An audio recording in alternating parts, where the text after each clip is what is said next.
Welcome to Verbal Mirrors Reflecting Understanding Podcast. Welcome to Verbal Mirrors Reflecting Understanding Podcast, where the power of words becomes a bridge between worlds. In this podcast, we embark on a dynamic exploration of the human experience, weaving a tapestry of diverse voices, stories, and perspectives. I am your host, Lavinia Richards. Join us on a journey that transcends boundaries, fostering connection, empathy, and a deeper understanding of the rich mosaic that defines us all. Get ready to reflect, resonate, and embark on a transformative odyssey through the art of conversation.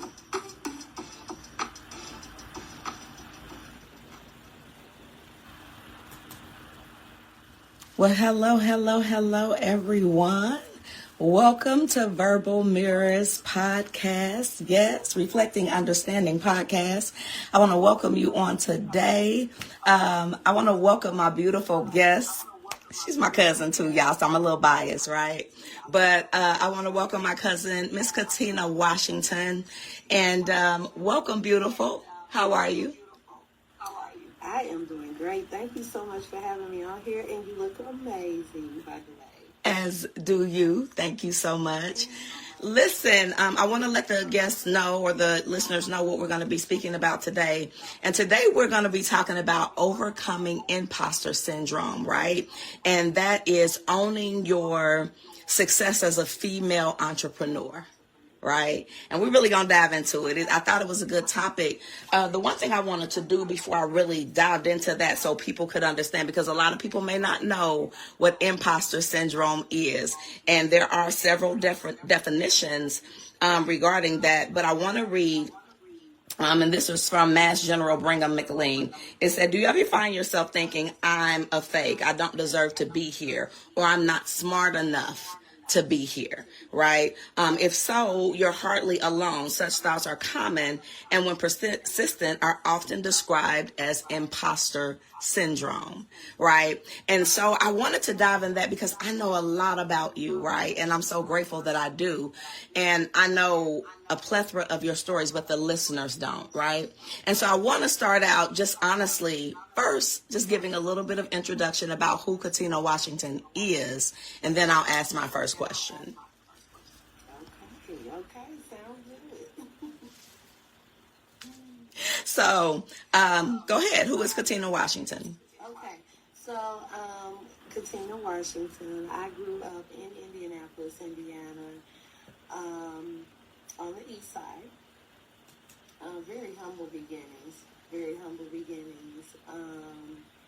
And I always liked entrepreneurship, even, since I was a kid and everything. So I started doing hair and had a little sign on the kitchen cabinet door and stuff like that. Just the beginning stages of that. And it grew into the she ran. So just that desire, that passion grew into that. I love humor. I love to laugh and travel too, of course. And a creative, an artist. I love that. Awesome. So my first question, I want you to share a bit about your journey as a female entrepreneur and how imposter syndrome has played a role in that journey. I will say that it played a role up until probably about 6 months ago. Because, once you realize what's going on, it's out the door. And it definitely has played a role. There's been many times where I'm like, how did this happen, in my favor or to me or something like that. But you have to really think long and hard about a lot of things and realize, some of those times that are forgotten that you just, don't replay in your mind, but they absolutely have a lot to do, with what's going on in your life right now. Absolutely. What are some of the specific challenges you faced as a female entrepreneur when it comes to owning your success and combating imposter syndrome?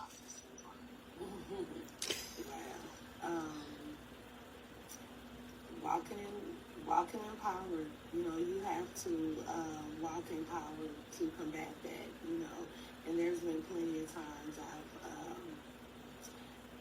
went to the table not feeling like I deserve. So, it's kind of like when you go to someone's house and they have a dog and, the dog can sense that you're scared. You know what I'm saying? Yeah. You just have to walk in a position of power, and be confident, knowing that you can do the job and sticking to that. Where do you find that power? Where does that come from when you say that? When you reflect, on your accomplishments, how far you've come, when you celebrate those small wins, it builds your confidence. So it's very important that we celebrate those small wins and,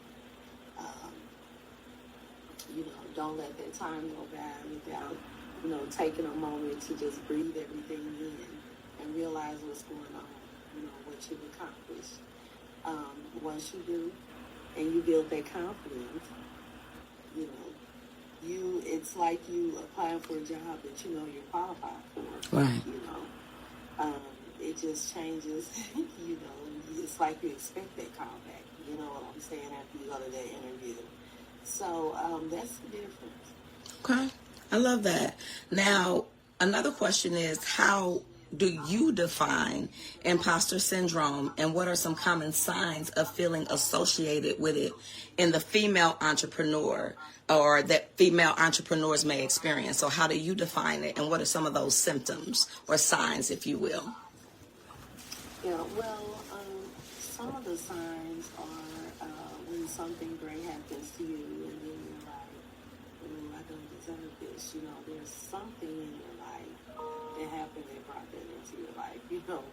There may be 10 times you were told no, and this one time you were told yes. It's a yes that you can't believe. But, you have to consider those 10 no's too. So just taking a step back and, just thinking about things as a whole, because sometimes, like I said, things happen and we're like, why is this happening to me?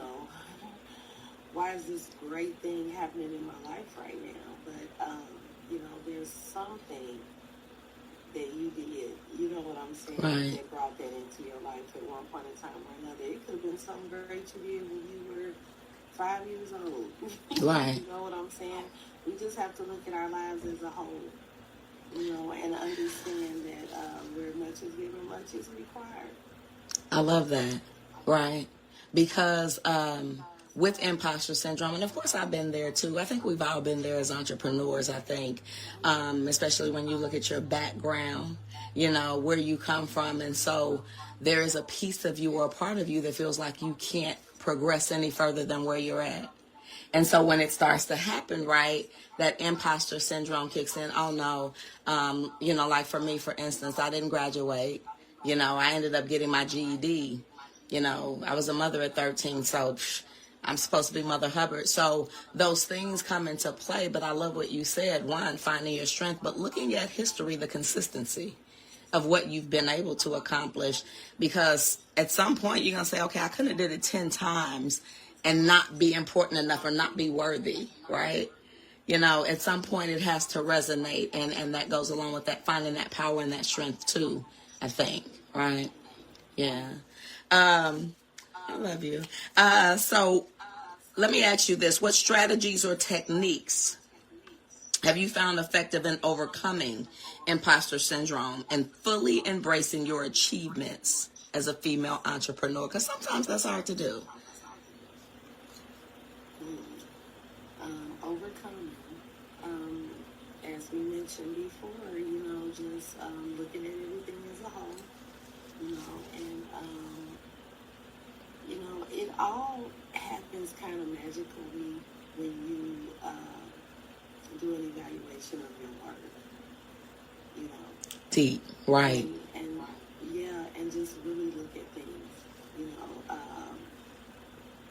with a clear mind, with a clear lens, and realizing, hey, I asked for this time and now it's happening, so I have to embrace it, You don't want to keep looking at things like, oh, I don't deserve this, I don't deserve this. Nothing against people who, feel like they have favor, things like that. But I don't use that word because I feel like the things that happen in my life right now are definitely things that I've learned, just considering what I've been through. But, embracing that once it happens. I think that's powerful. So, along with that, like what you say, like when you said just reflecting and embracing, would you include taking care of your mental health with that? Oh, absolutely. Right? Absolutely. Because the whole imposter thing is it's kind of a form of brainwashing. Right. Even if you do it to yourself, even if you create your own delusion. You know what Oof. I'm saying? Yeah, it is still a form of brainwashing. Right. And it's our own doing. Yeah. Because we don't realize that we have the control to do it. And so I like what you said. Yeah, because mental health goes in hand, I think. And I've been pushing it a lot because a lot of people think, they look at, the beauty and, we've talked about that. Or they look at a gentleman and he's handsome and, but they don't know the story. No one would ever know that you suffered from imposter syndrome, right? Or they don't look at it in that perspective because they see the end of everything. They see after it's been put together, right? And so they don't see what it takes to deal with your own insecurities and then deal with the other people that you deal with in partnership and business that are dealing with those same insecurities, right? All right. So that's that in and of itself. So I have another question. So have you ever had moments where you felt like you didn't belong in certain spaces or industries because of your gender? And if so, how did you navigate those feelings? Now that I have not felt. Awesome.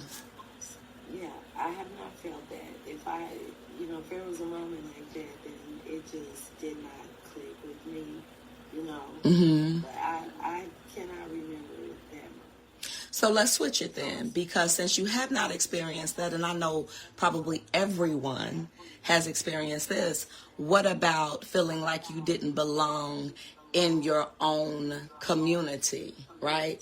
Your own circles, right? People who look like you then, females. I don't care about the color, right? But just women of culture, women of stature, women who are entrepreneurs, but you weren't accepted, right? How did that make you feel first? And then how did you negate through that?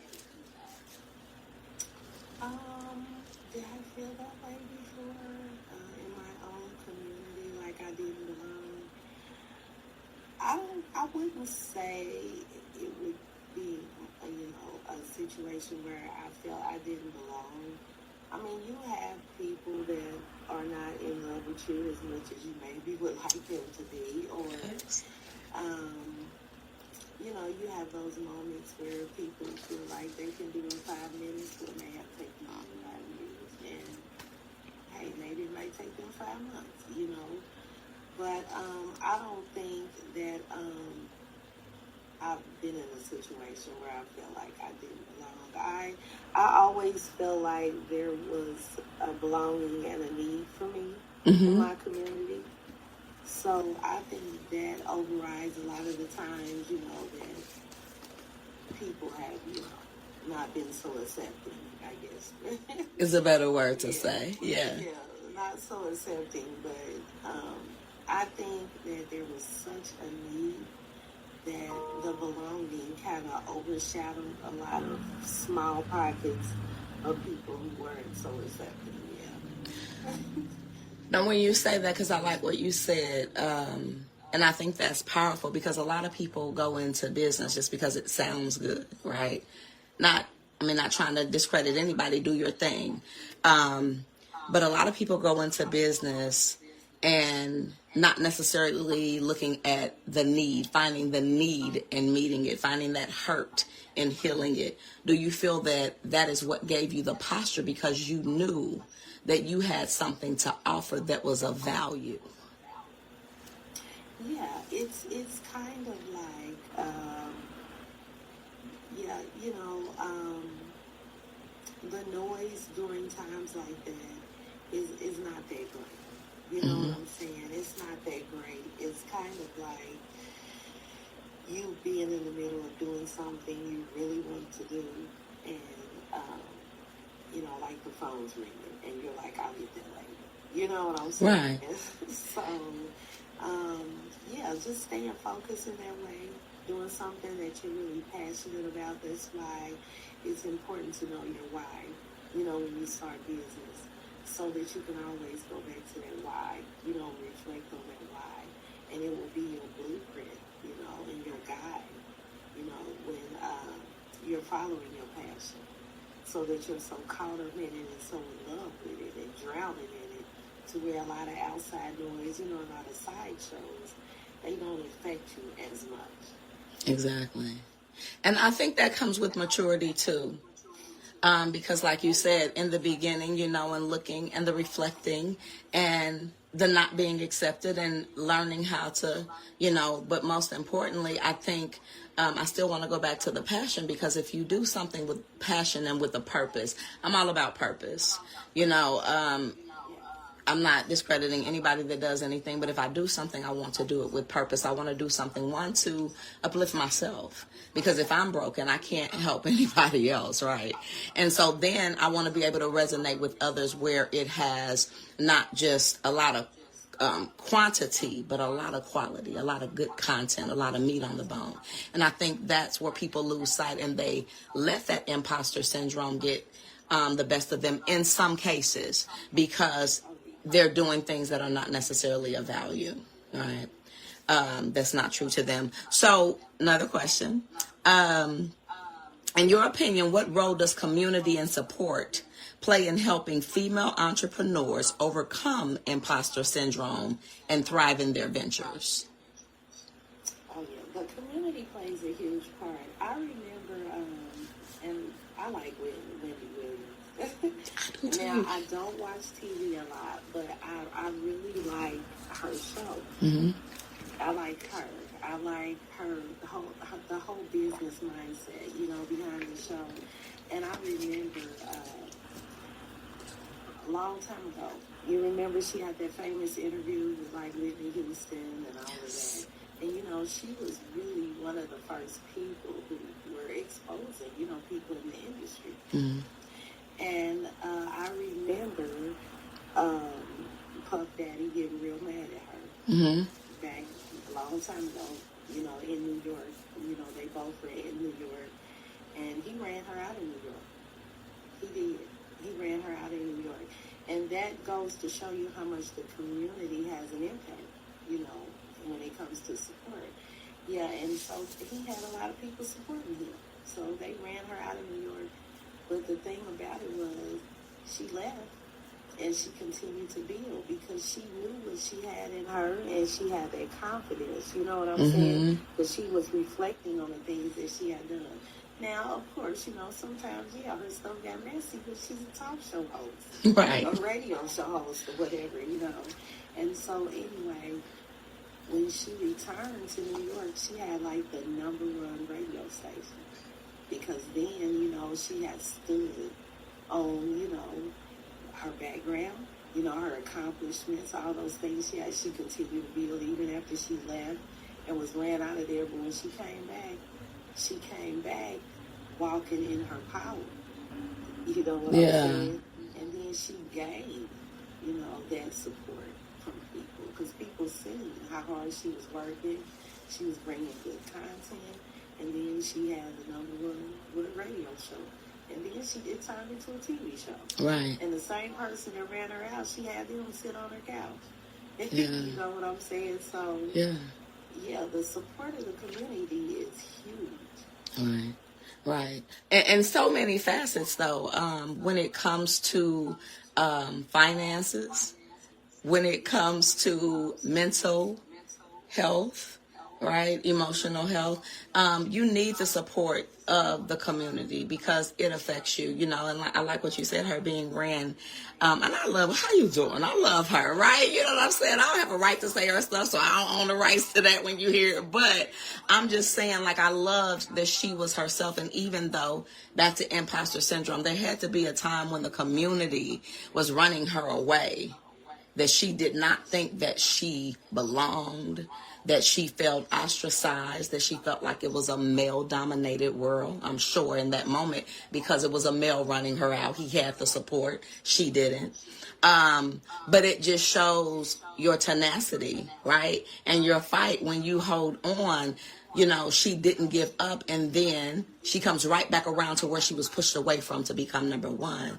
And I think that's important. And I want to mention that about the community because so many of our communities don't want to support us and what we're doing in our endeavors. And I'm not saying all, but a lot of people that I interview or talk to speak about their own grassroots community not being a catalyst for pushing them forward to help others, right? Everybody wants to take, but nobody wants to give or support. And so I think that's very important that you said that. And I wanted to bring up community because we need to be cognizant of the communities we live in and how they're being affected, right? You know? And so we look at, it's not my problem, but it is your problem when it's affecting our children and our grandchildren and our great-grandchildren and our aunts, and, you know, it's affecting disabilities and things like that. And you think it doesn't matter, but when we have someone like you, right, that comes back into the community despite the imposter syndrome, despite, you know, the troubles, the circumstances or whatever, and still stand and say, you know what, I come back around. Because I'm sure there were people who weren't supporting you. Let's be real, right? Everybody's not going to support. Like you said, there are some people who are going to be more accepting than others. It's business, it's life. But to surpass that, or overcome that, shall I say, and still be willing to give back where you open the doors for people like myself, and we'll get into that too, but people like myself and so many other women, thousands, literally, of other women and business owners that you've opened the door for. So one, I want to say thank you and gratitude because I've gained so much knowledge from you. And that's why I wanted to make sure that you were on my show because, one, I believe in iron sharpening iron. I tell you that all the time. I don't believe in wasting my time. So if I allow you in my energy, I feel like you should matter, and I feel like you have a story to tell a lot of people. But my other question is this. So can you share a personal experience where imposter syndrome threatened to derail your confidence and how you were able to overcome it? Oh, wow. Great question. Okay. Let's see. Well, I was approached by a pretty big organization asking if we could host an event. And, of course, I'm always like, yeah, especially if it's a big organization, because you feel like, let me take this opportunity. But again, remember, I started thinking of things as a whole, you know, and paired that with minimizing my regrets. So if I went ahead and did the event and didn't ask for some kind of compensation for, you know, advertisers we purchase, you know, and things like that, it puts us in a hole, you know what I'm saying? Right. Because we're not receiving anything for that, so for hosting that event. So I'm like, that's what we need, at least, you know, to cover that. And again, remember, I'm minimizing my regrets at the same time, and I'm building my confidence, you know, feeling good. So for the first time, I was like, yes, we'd love to host that event, but we're going to need, you know, funding to cover these other costs, you know. And there was a part of me that was like, okay, I don't want to screw this up where they're like, I don't want to do this with you at all. But there's also that other part of me that wants to minimize my regrets. If I don't ask, how do I know if they will or won't do it? Right. You know? So I did it. And I stood very firm on what I said, you know, and they were like, well, we don't know if they have the funding. I said, well, okay, well, let's at least try, you know. And so it happened where we ended up getting it, you know. Right. And they love the relationship. And they don't mind doing it again and again and again because they see the benefit of it. The value. Yeah. Yes, they see the benefit and the value, absolutely. Yeah, and I love that because you didn't give up and you spoke up. And I want to put a pin in that right there just for a second because a lot of people, they hear one no, right? Or they're intimidated. Imposter syndrome. There's no way. I'm going to this corporate company, right? There's no way. I mean, I'm little old me from Indianapolis, Indiana. You know, I'm out the hood. There's no way I can go and ask these people for $10,000 to fund this event, right? Because, oh my God, I mean, I don't even have, you know, a bachelor's or an associate, right? This is the thought process, that imposter syndrome. And so I wanted to give those examples because you could have went there. No, I mean, you know, I'm new to business and I don't really want to step on any toes. It's a large corporation, but closed mouths don't get fed. And you had something of value. And I think that's important. Sometimes we go asking for, let's be clear, we go asking for $1 billion and we trying to sell cookies, right? And I'm not saying that you can't get $1 billion for cookies, but what's so special about your cookies? What is the ingredient? What is the, you know what I'm saying, statistics? You know, have you tested it? How many people are buying these $1 million cookies that you want this funding for, right? And so I think we also have to be realistic, but I like what you said that, okay, well, if I don't ask, I'll never know. I'll never know. And so I think that's very powerful, and I want to send that message out to business owners that, or entrepreneurs, period, that open your mouth. Don't let imposter syndrome be something that blocks you from your blessing or your progression, right? Because it can definitely do that.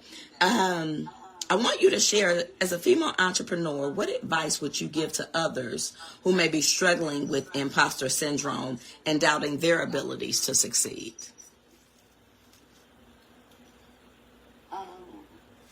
The same thing. Confidence, looking at the whole picture. That confidence thing is huge. It's huge because as much advice as people give you, if you don't feel it and you don't believe it, you know, it's kind of like you selling a product that you've never tried, you know. So if you don't have that confidence, if you don't have all those things inside of you already, you know, it's not going to work. Right. And I think that's important too because, you know, I'm big on, as a man thinketh, like, you know, Think and Grow Rich. That's one of my favorite books, I think, by Napoleon Hill. Think. What do you think you are? What do you think you can do? What do you think you can achieve? Right? Because I always tell people, whether you think you can or whether you think you can't, you're right. You're 100% right. Right? And I think also, that confidence, but also if you don't have it, find someone that can help you find it, right? Find someone like yourself with the mentorship programs, or find some sort of resource or somebody that can direct you. You know, that's what it's all about. Even if we're buying a house together, I may not have the finances, but maybe I'm the one that can come in and do all the construction and you have the finances, right? And so you come in with the finances, I come in and I can do the construction, but I don't know anything about the land. So then we find somebody else about doing the landscaping, right? But we come together collectively as a whole and we find the things that we're not able to do. We find those people who have those strengths. But when you feel like you don't have it in you or you don't have that power or that strength, try to find somebody. And I understand it's hard because egos get in the way. Imposter syndromes get in the way. We don't want to ask for help. We're scared so-and-so's going to steal our idea. We're scared, somebody's going to snap. But there has to come a time where you trust somebody when you're in trouble so that you can get the help you need. Would you agree? What's your thoughts? Yeah. Um, because everything is not rainbows, right, and sunshine. And so I want people to get on and tell their true stories, because I'm sure it was not easy creating the she event, she experience, and so on and so forth. And I want you to talk a little bit about what the she event is and what she, experience is, because I want people to know why you're qualified to be on this show to speak from the perspective that you're speaking. Oh yeah. So the she event, and I will admit this, and because I want other entrepreneurs to know that it's okay for your vision to change, for your mission to change, for you to fine tune your mission and vision, because of the circumstances, that you encounter, and just the different relationships that you discover and things like that can definitely change your purpose. In the beginning, I was like, I just want to bring information back to women entrepreneurs and share it, and I also want to provide a space, which is, the she event, for them to introduce their products and services to the community and maybe other people they've never met before. So the whole idea in the beginning was just that. It was to be almost like a girlfriend's night out, where we present our businesses at the same time. Mm-hmm. And what happened is the event continued to grow so much that, it started to change locations. So my vision and my mission, it was kind of overshadowed by just all this growth, right? Because sometimes you can have all this growth going on, and then the substance of what you're doing, it just gets watered down. It's not intentionally. It's just something that happens, right? So every few years, I had to go back and refocus, and write the vision and the mission statement. Actually, I'm thinking about writing it again, because it's changing even now. As we're beginning to grow, I want to get more into training, and getting capital to businesses, and getting more bankable businesses involved. So that's what the she event is.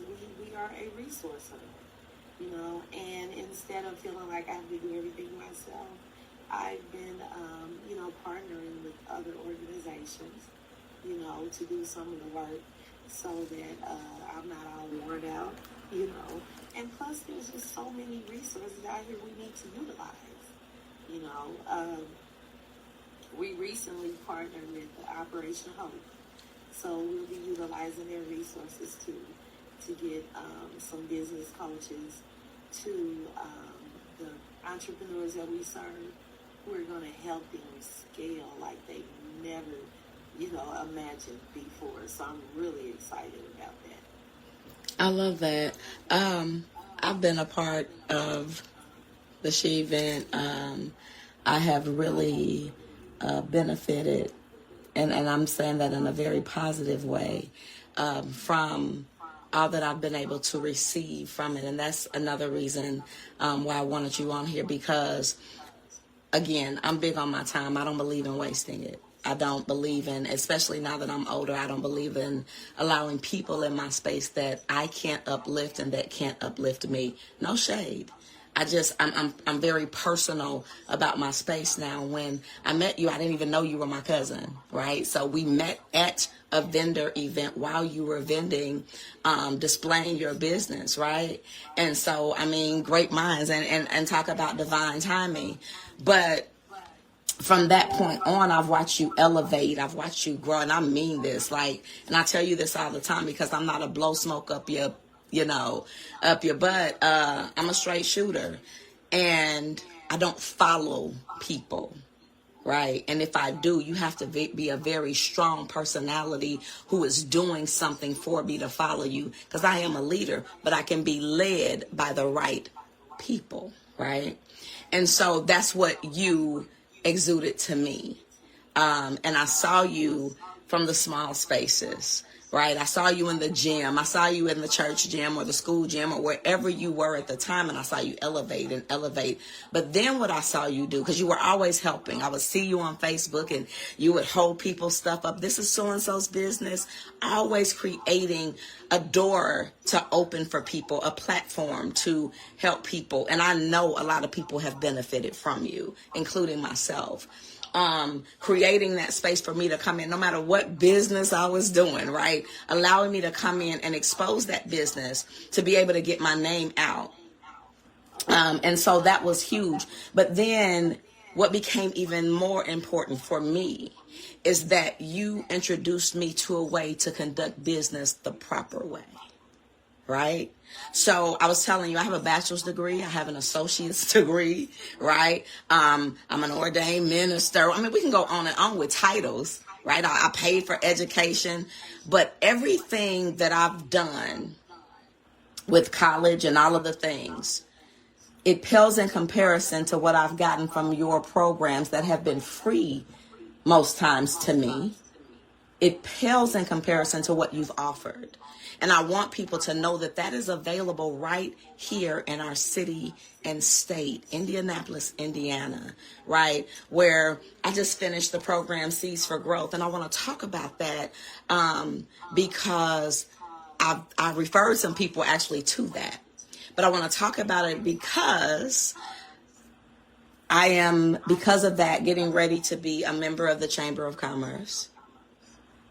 Because of that, I know how to properly structure my business. I know LLCs, S Corps, C Corps, so on and so forth, right? I understand trademarking and patenting and so on and so forth, protecting my intellectual property. I can go on and on because there were so many things that I learned and I'm learning. But I guess what I want to say is when I see you from a gym, right? Having product and creating a Black Wall Street, if you will, for us, because that's what it started out being, right?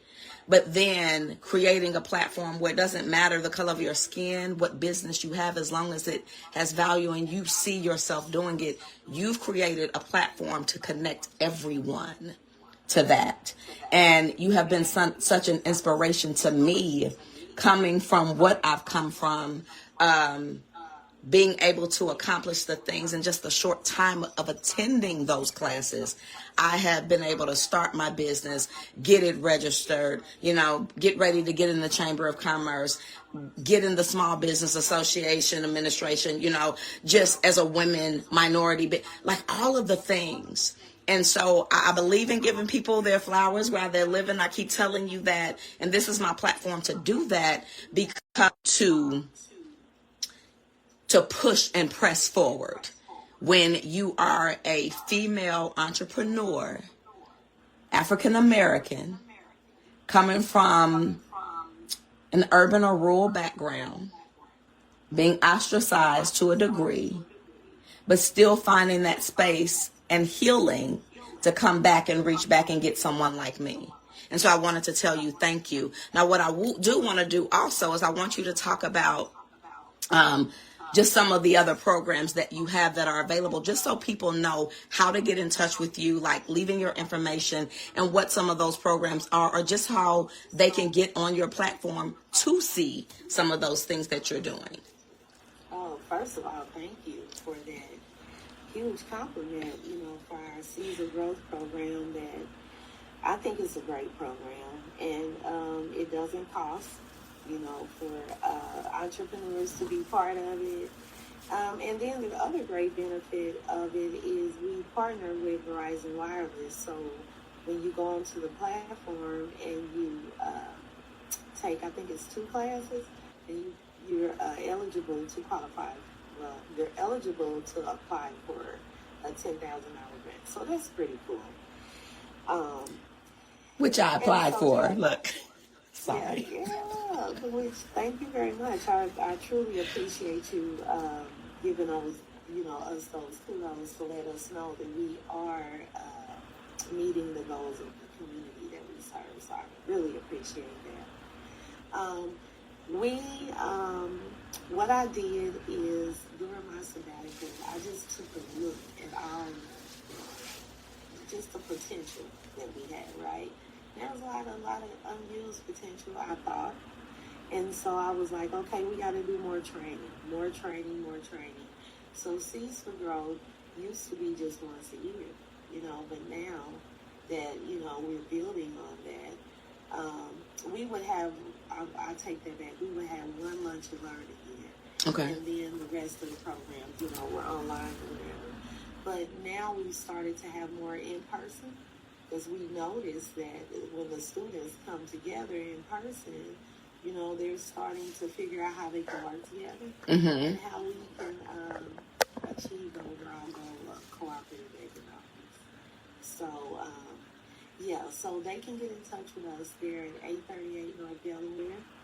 We're there right now until we buy our building. Right? Yes. If you want to be part of that, we are asking every person in the community to donate just $1 towards our capital campaign.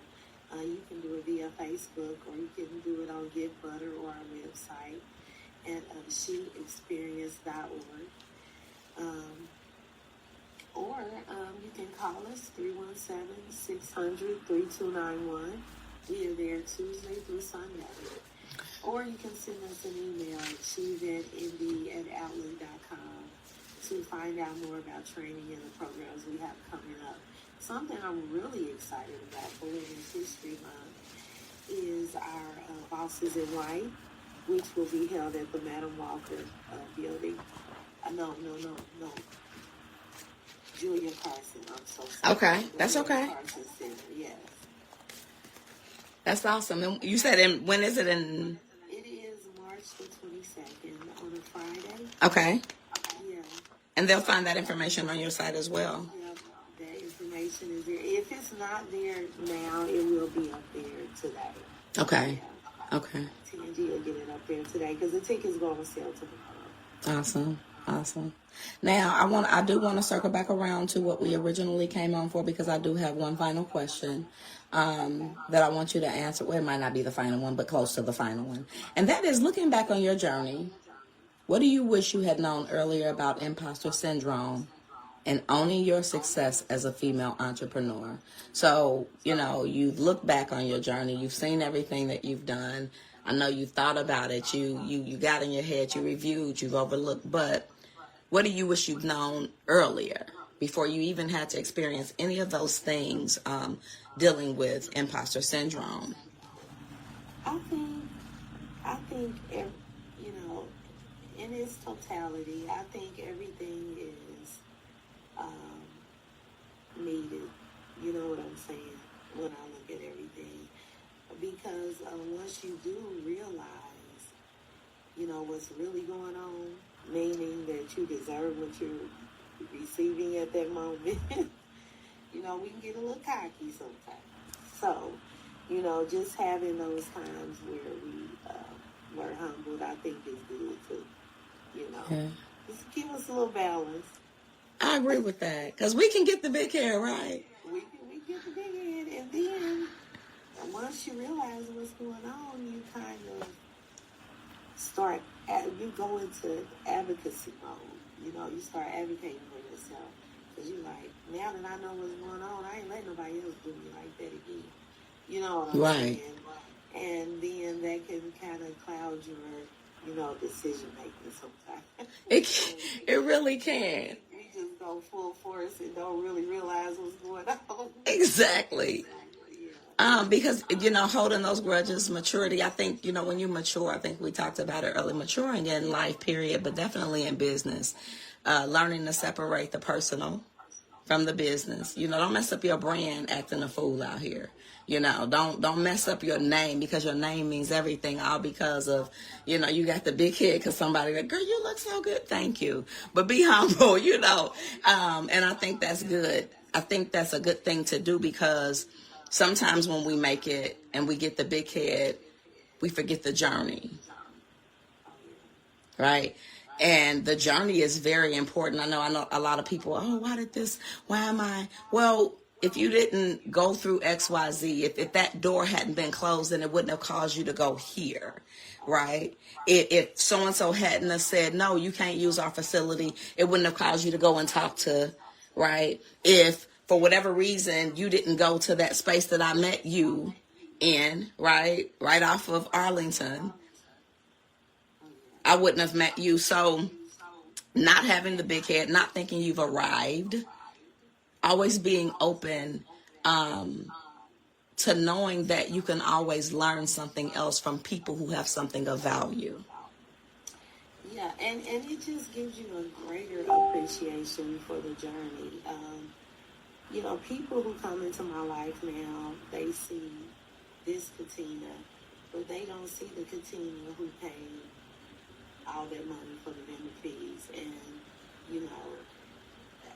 I just didn't want to sit there because, the vendor event didn't have a lot of people show up. I seized the opportunity to go around and talk to other entrepreneurs, and hopefully gain a relationship with them, and tell them more about the She event, what's going on and what we have to offer and things like that. And because of that, I met you, instead of saying, oh, I'm just going to sit behind my vending table and, and this is just a waste of my time and waste of money and things like that. No, you just don't want to, have unused opportunities, to go over, to talk to people, to network. There's a lot of things that you can do so that you don't feel like, I've just thrown my money away, and then it gives you a great appreciation, now in my position for those people who go to the events, and don't decide to pout because they're not having a great day and not selling products, that they stand at their table, welcoming people to come and talk to them, and talking to other kind of entrepreneurs, trying to build relationships and things like that. So I'm very thankful for the entire journey. Absolutely. Even those times I paid $1,000 to be in at an event out of town and only sold one pair of earrings for $10. Listen. I learned strategy. You know what I'm saying? I learned how to travel alone, and protect myself and be safe, and things like that. So, and I learned how to appreciate those vendors who come from out of town, because I was on their side. Right. So just creating a different experience for people based on what I've experienced. Okay. I appreciate that too. Because it goes back to imposter syndrome, what something you said. You didn't just sit at the table saying, I paid all this money and I'm not going to, you didn't say, woe me. You got up, you networked, as did I, right? Hence conversation. But again, going back to getting out of that imposter syndrome, self-sabotaging yourself, the mental health aspect of it, recognizing that you deserve it and that you can. If you never try, how would you know? How would we be here how many years later, right? Now on a podcast talking about empowering one another, but not just one another, communities. Putting information out, whether it be this way, whether it be through your programs, through She event or whatever that is, just being able to have that platform and that resource and not letting imposter syndrome affect you in either way. And so to get up, another thing you said is that you basically capitalized on the downtime, right? You strategized is what you said. I want to send that message out to so many people who might be out there struggling as new entrepreneurs or as entrepreneurs, period. You don't have to be new. It comes, right? Because new levels, new devils. You elevate and different type of money, different type of environments, right? And so you have to flow with that. But I think that it's imperative that people understand that you have to connect. You have to not be scared to speak. You have to get outside of your way and be willing to not be the smartest person in the room. Absolutely. If you're the smartest in the person in the room, you can't learn.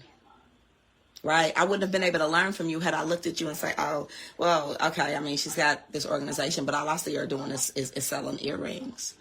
How did I know what you were going to become? Right? That was a catalyst to open doors to exactly where you're at right now. And so, I think that's important, because strategizing, not letting imposter syndrome take over, finding those necessary resources that are offered through She Event, that are offered, in our communities that we don't even know that we have, and using them and finding your outlet. So I just want to, first of all, thank you so very much for taking the time, because you're out of town. And I like to tell people you're 3 hours different. So I'm 10:55, but baby, you got on here at 6 something this morning or whatever, 7 something. And I appreciate that. But that's all about being committed to your obligation, right?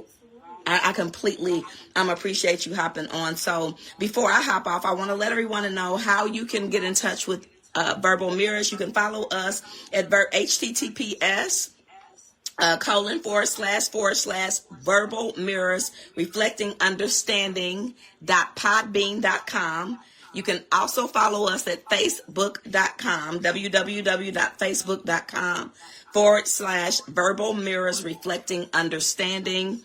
I want you to make sure that you hop on. We are on every Thursday. We try to be live, and we may not always be live, but we're on live, and we want to just bring on real conversations. Verbal Mirrors Reflecting Understanding is about just this: reflecting understanding, hearing stories, resonating, understanding that we all need some of the same things, right? We all are looking for the same things. We're mirroring each other, sometimes speaking the same language or speaking the same thing, but in different languages or contexts. And so I want to thank you for being a part of this podcast, to come on and express your journey, to share your journey, your history on my platform, on this platform, that you can empower other people, not just women, but people who are entrepreneurs, to know that they too can get over imposter syndrome, but especially women, since that was our topic. And I just want to say thank you very, very much. I do need you to stay on.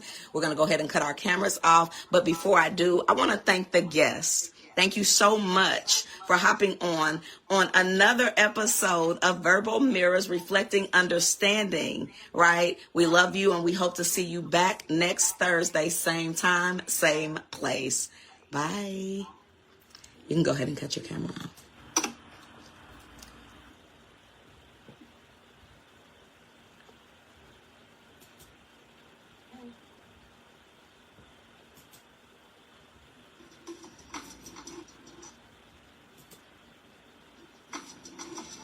As we wrap up another episode of Verbal Mirrors Reflecting Understanding, we encourage you to carry the reflection sparked here into your daily interactions. Let the echoes of diverse perspective guide your journey towards greater empathy and connection. Thank you for being a part of our dialogue. Until next time, may your mirrors of understanding continue to reflect a world filled with compassion and unity.